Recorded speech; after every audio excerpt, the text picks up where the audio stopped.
Hey guys, simulan na natin magluto na tayo. Hiwain ng fishball hotdog at king crab. Ganon din ang repolyo, carrots at bagu beans. Pagkatapos lagain, nitnitin ng manok. At ayan, tapos na.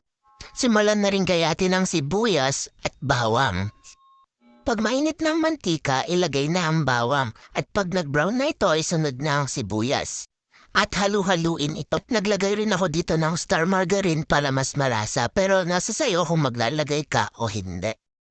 Haluin lang ng haluin. Pag okay na, pwede na nating ilagay ang manok.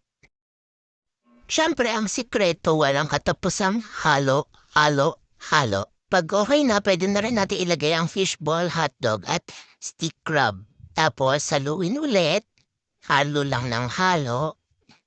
Yan. Maglagay rin ng ibang pampalasa kagaya ng patis. Nasa sa inyo kung gaano kadami. Lagyan din ng paminta. Tansyahin mo na lang kung gaano kadami. Haluin. Siyempre, lagyan din natin ng magic sarap para mas lalong sumarap. Naglagay din tayo ng liquid seasoning. Masarap yan guys pag nilalagyan yan. Pagkatapos halu-haluin, pwede nating ilagay yung pinagpakuluan ng manok para mas malasa yung sabaw. At magdagdag ng tubig, nasa sayo kung gaano kadami, takpan ito at antayin kumulo. At ayan guys, kumukulo na. Pagkatapos, pwede na nating ilagay yung ating sotanghon. Haluin ulit natin at pwede tayo magdagdag din ng carrots at celery. Antayin kumulo at pwede na natin isunod ang repolyo. Isunod na ang binating itlog at antayin itong kumulo. At ayan guys, luto na ang Ofelia shabu-shabu version. Hi guys! Nandito na po, luto na po yung aking nilutong shabu-shabu. So ngayon, ito po na yan, titikman po natin na kung gaano kasarap ang shabu-shabu ala Ofelia. Okay? Tikman natin.